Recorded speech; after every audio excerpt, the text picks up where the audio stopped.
সাধক রামপ্রসাদের পঞ্চমুণ্ডী আসন, এইখানেই উনি সিদ্ধি লাভ করেছিলেন। এই বৃক্ষের নিচে হালি শহর, উত্তর 24 পরগনা, 19/2/2025,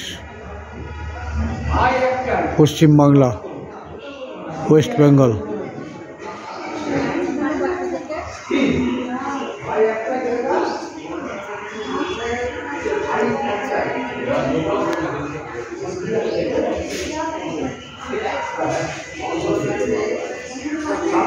এই পঞ্চমুণ্ডী আসন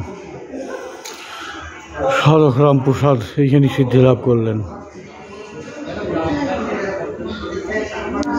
হ্যাঁ, সিদ্ধি লাভ করে দিয়ে তারপরে মাকে নিয়ে 61 বছর সাধনা করছিল মনে হয়। তারপরে মাকে নিয়ে জলে ডুব 61 বছর বেঁচে ছিলেন উনি।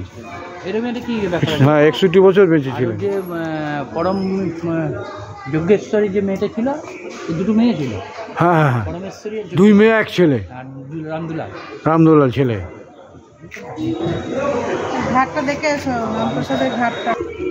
এখানে রামপ্রসাদ, সাধক রামপ্রসাদ স্নান করে মাকে পুজো করতেন। রামপ্রসাদের বসত বাড়ি। দেখছি না মন্দিরের চূড়ো নেই কোনো? হ্যাঁ, না মন্দির নয় তো, বসত বাড়ি, যার জন্য একটা মন্দির নয়, কোনো চূড়া নেই।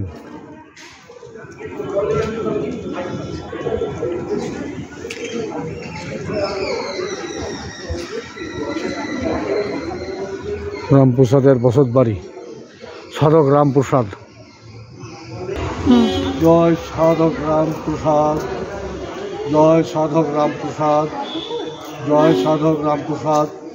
ওনার পুরো নাম ছিল রামপ্রসাদ সেন।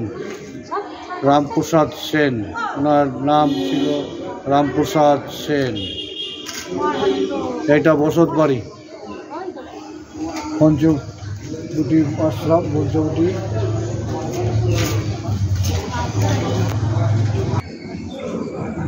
বুঝলি, হ্যাঁ, এটা কুমারহট্ট জায়গাটার নাম। কুমারহট্ট, আমি আমার থেকে নিয়ে খেলাম জায়গাটার নাম। তুমি দিয়েছো তো দুটো করে। কুমারহট্টের রামপ্রসাদের বাড়ি ছিল, বুঝলি? হ্যাঁ হ্যাঁ, ও জায়গাটার নাম কুমারহট্ট, রামপ্রসাদের বাড়ি। কুমারহট্ট রামপ্রসাদের বাড়ি ছিল তো। হুম, কুমারহট্ট, কুমারহট্ট।